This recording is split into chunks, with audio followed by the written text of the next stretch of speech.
Alright guys, so in this video, you see my tabletop. So this video is not about me. This video is about what I have in my truck for sustainment in the winter, what I actually carry throughout it, and what you're gonna see throughout this video are things like EDC fanny packs. You're going to see my sustainment kit.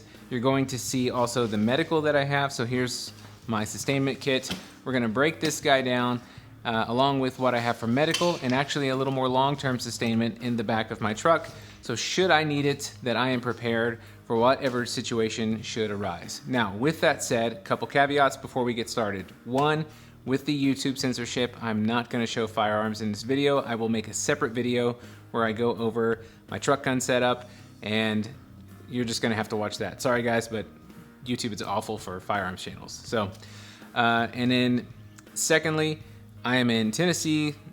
You need to adapt to where you live. If you live in Florida, it's probably gonna look a lot different. If you live in, Washington, sorry that you live in a communist state, but it's probably gonna look a lot different as well. So that is my situation. Tennessee can get very cold. We can get sub-zero, but for the most part, we're hanging out in the 20s, 30s in the winter, somewhere around there. So probably a little less extreme than a lot of the climate here in the US. But with that said, I do wanna be prepared for whatever should arise, whether it's violent conflict or just my truck breaks down while I'm in the middle of the woods hunting. So I've had that happen as well. So with that said, let's go ahead and dive in. I'll just go piece by piece by piece through what I've got, and then we'll have a follow-up video where we talk about firearms. So let's get to it.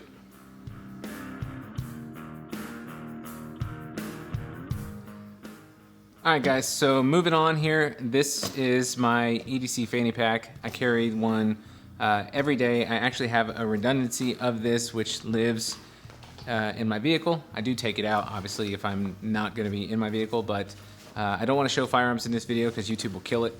But inside of here, I essentially have a Glock 19 and light, medical, a complete duplicate of what I'm gonna show you in here. So this, by the way, for size comparison, this is the Everly Stock Bando XL. That is the bag that I use. And then the one that I actually carry on me is the Everly Stock Fade Flex. It's been in a bunch of my videos, so if you've seen any of my content, you've probably seen it. One thing I did change, I don't know why I didn't think of this, but I just didn't. So shout out to John Lamar. Go check out his channel. It's really good, actually. I wasn't paying any attention to zipper orientation. It's so dumb. I don't know why I wasn't, but I wasn't. So one thing I took from his video is that I actually started running my zippers differently. So I've started tucking in the bottom zipper that I'm not using. So there's only one lead on each side. And then routing it the opposite way. So my accessories is on my weak side, my left side, and my actual firearm pull tab is on my right side. So inside of here, I'll just give you a quick tour. You've probably seen it in some of this before, but I have some dog poop bags. I have a dog, so multi-tool here from Victorinox. It's the Swiss Guard Light. Another lighter. Lighters are a theme in this video. I have a bunch of them. I have some extra medical in here. I have a quick clot package. Snake Staff Systems ETQ Gen 2. This is the 1.5 inch tourniquet. I really like how compact it is and that it fits right in there. And then my EDC light is the Streamlight Macro Stream, and once again, non-negotiable for me is this hat clip included in the belt clip because it's about being able to use the light. So, if I need to see something in my truck, I need to be able to work with my hands. So there's that, and then in the firearms portion, it's really nice. You have Velcro on both sides. It's a lot of room in here. So what I have been running is a PSA Dagger Micro, so essentially a Glock 43X clone. And I've had no issues from it. I also often swap it out for my Smith & Wesson M&P Shield 9, or even, it'll fit larger firearms like a Glock 19, Glock 17, no problem at all. So lots of room in here. I love that there's Velcro on both sides, so you can actually set it up however you want. So here I've got the Safariland Incog X, and I actually have this Velcroed in place, and it holds just fine. So that is what I've got on the back here as well on the Fade Flex. Let me close this up and just show you. There's one extra pocket on the back here, and what they've done is they've actually recessed the strap adjustment inside of here. So if I open this up, and show you. You can see the strap is right there and it's held, so it's very quick and easy to adjust. There's actually a buckle right here that you can just lift, this orange guy right there. So if I lift that up, you know, I can lengthen and shorten that very easy, and then you can also stick, you know, your cell phone or things like that in there. Obviously slimline kind of things, wallet, stuff like that. So great pack, and yeah, that's that fits out most of my sustainment that I have on my person, in addition to what I have in my vehicle as well.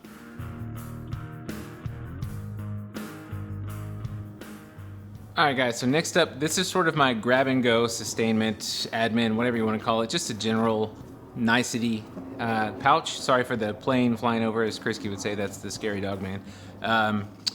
So we're gonna take a look first here on the side. I keep an extra Israeli bandage here. I really like these. I think I've said that enough. In fact, I have one here that I even pulled out of the package to show you. But essentially, if you're not aware of what they are, they have this extra clip. So as you actually put the bandage on, you can use this clip to run this band through and pull back the opposite way and apply torque directly over the wound to push down on that. So I got these from Rhino Rescue. Used my HSA for that. Good to have. Paid for them with my own money. I have them because I like them. All right, getting into the rest of the pack here. Like I said, this is the full truck. I have my Sawyer water filter here over on the side. I do keep that case of water in the back, but maybe it's frozen, maybe I'm out, I don't know, maybe my truck, you know, something happened to it and I don't have it. I have a way to filter water. I also have aqua tabs. I also have the rest of the Sawyer pack, another lighter, and I believe in that pouch that's it, yeah. And then in the main pouch here, I've got another little bit of water, obviously not for survival, but this rides up front in the cab of my truck, so you know, if anyone ever needs to take any medicine, needs something, just good to have a little bit of water on hand. I also have some basic medication, so I've got Tylenol, Advil, NyQuil, Dayquil. Then I have the backwash for my Sawyer. And then I have a little bit of hygiene, so I've got a toothbrush for each of us. I've got a tube of toothpaste that just floats around, nothing big there. Some additional fire starters, so I've got another big lighter. Like I said, I have lighters everywhere. Got a ferro rod and some starter here as well, just to help make things a little better. And if you watch the rest of the video and you see the sustainment kit I have in the back of my truck, I also have a bunch of fat wood, just more ways to make fire. And then in here as well, just a boo-boo kit, so compressed bandage, Band-Aids, you know, nitrile gloves, things like that, good to have. And then continuing on down, I have more Israeli bandages. I have these things everywhere, like I said. Toilet paper tablets. So if you've never seen these are really handy, very convenient, and you know, I use them actually quite a bit. So I keep a huge bag in here, but if you just put a little bit of water in this thing, it opens up to be about the size of a couple paper towels, and it's great. So if you need to clean your hands, whatever, you know, just shot a deer and you need to get some blood off your hands, it's nice. Or if you're working on the truck, you know, it breaks down, something like that. Keep it on. I've got the rest of the sort of medical kit, just basic stuff, alcohol wipes, bandages, nothing too impressive there. I do have an extra package of Quick Clot, always keep that. I do have another set of chest seals, very good to have. And then just the rest of the boo-boo kit, so just more Band-Aids. And I should have one more Israeli bandage, yeah. So got a lot of those, and that fills out my sort of mini nicety sustainment bag.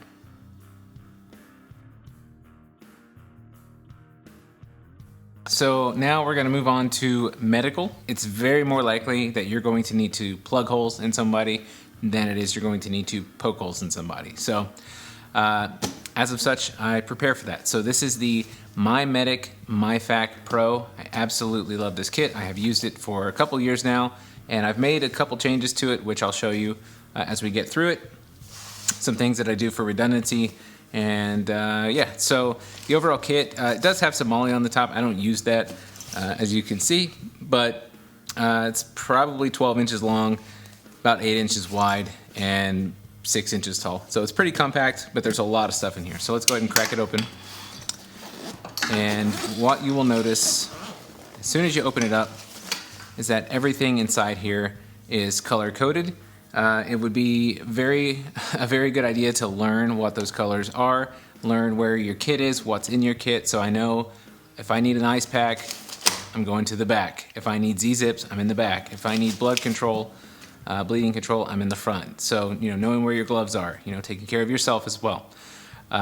So learn that kit, learn where everything is, and then you can start to augment it with little things. For example, just having a Bic lighter. I know that's kind of ridiculous to have in a first aid kit, but it's one more level of redundancy. I have lighters everywhere. There's probably 6 in my truck, along with other methods of making fire as well. So it's just good to have. But in this kit, you've got super skin, which are essentially their Band-Aids. You've got compression bandage. You've got a way to clean things. You've got some burn dressings. You also have, obviously, gloves to take care of yourself, space blankets, and everything is color coded, so you can see clean and prep is this like turquoise color, bleeding is red, temperature control is green, airway is blue. So if we rock this guy over, you can see that. I also have some extra iodine tablets in here as well. And I also bought from Amazon just a giant box of cold packs. So I coach several sports, and I take this with me to the field every day too. And these kids, they get hurt. They're being kids. Better that than them being on Nintendo all day. So yeah, so I go through these a lot. So I just bought a bulk bag of them, and I keep swapping them out. And then I also keep an Israeli bandage in here as well. I know that there is a compression bandage in here. I just like these and the ability to torque backwards more. And I actually used one of these. It's been about a month now, but I had a kid that missed a ball. It rolled to the fence. He went and got it, and when he stood up, he actually impaled the top of his head and was bleeding like a stuck pig. So pulled that guy out. Saved the day. He had to go get some stitches. He's good as new. Very good to have. So that is what I have as far as basic medical inside of my truck.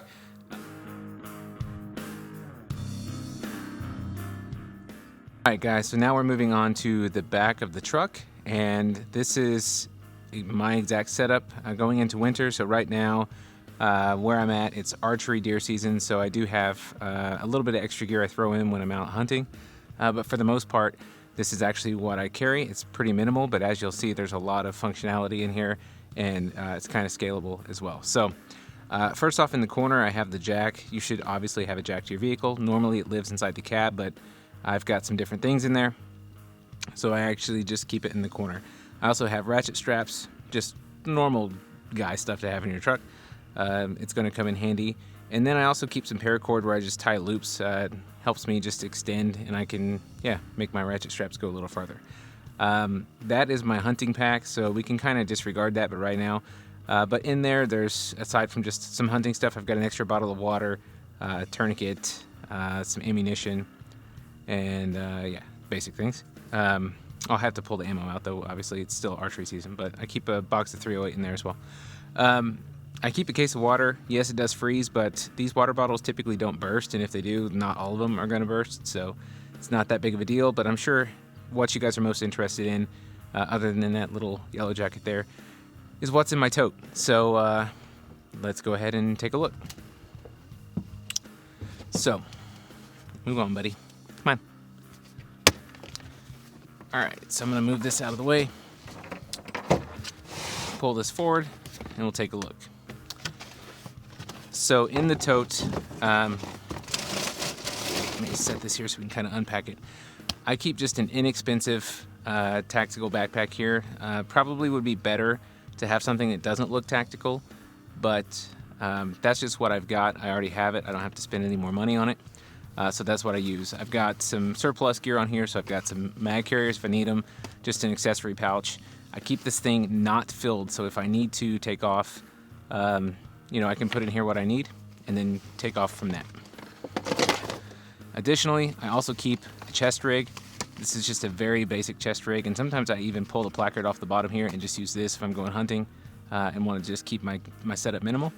But it's just a very inexpensive chest rig as well. I think everybody should have a wool blanket, and I keep one. And I keep that guy. It's actually, I use it a lot for moving, furniture, stuff like that. So I use it actually throughout the year. I also keep the wool blanket because wool is obviously a pretty good insulator. I keep it on top, so as the bed warms up as the sun comes out, even though it's cooler here in Tennessee. It's sweatshirt weather. It keeps my freeze-dried food a little bit more consistent. So we'll get to that in a bit. For fire starting, I do keep a bundle of fat wood. Always good to have. I got some fuel here, and it's Fire Maple, I think was the brand. It's essentially the Amazon knockoff jet oil. I'll link this guy below as well. It works. I've used it a lot. I haven't had any issues with it. I've used it now. I've had that for over a year, and I haven't had any issues with it. Insulative layer, so that's some grid fleece. I've got another fleece jacket. So food, I keep one scrambled eggs for a reason. So I have a dog, and if you look at the ingredients on the back, there's not onion, there's not garlic, there's nothing in here that a dog could not eat for a short duration of time. So not only could I eat that, but I can keep my dog fed. One other thing with the scrambled eggs as well is that my wife has a garlic allergy, and she could eat that as well. Some other food, so I got the breakfast skillet. All of these though, I love them, my son loves them, but they do have garlic. But there's several days worth of food right there. I do keep a My Medic everyday first aid kit. Another fleece. 2 ponchos, just cheap, inexpensive, single-use ponchos. Extra set of gloves as well, and these do have rain covers. A couple hats, nothing in particular there, just being able to cover your head, especially also if I have to work on my truck or do something and I don't have a hat on. I keep my EDC flashlight has a hat clip on it, which I think everyone should. So I could throw a hat on, clip that hat on, and now I have hands-free light if I need it. This is some extra medical. So in here I've got another set of chest seals, lighter, tourniquet, and Israeli bandage. So good to have that guy. Got a bundle of paracord, good Atwood rope, good to have that. So this is one of my wife's Gore-Tex jackets. So that's just a Patagonia Gore-Tex jacket. Good to have, windproof, waterproof, all that stuff. That's just a black sheet if I need to cover stuff up, try to hide, things like that.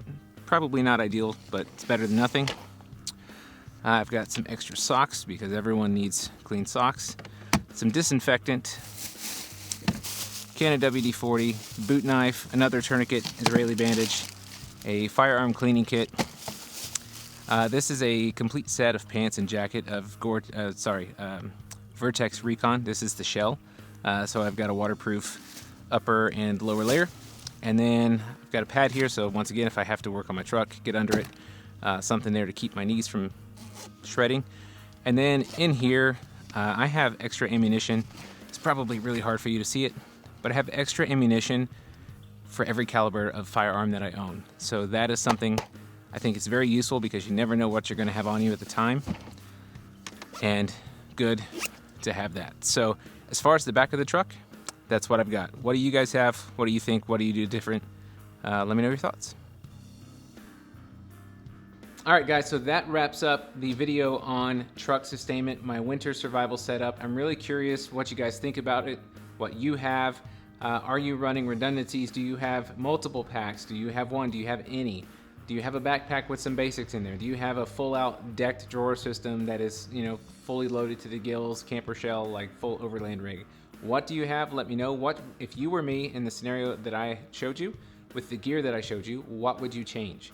So I'm really curious. You guys also help me grow as well. So the more you interact, not only does it help the channel, but it also helps me personally grow and be a better, community member where I live. So give me your feedback down below. Thanks for watching. Like and subscribe, guys. I really mean it. The YouTube suppression is real. I'm trying to overcome that.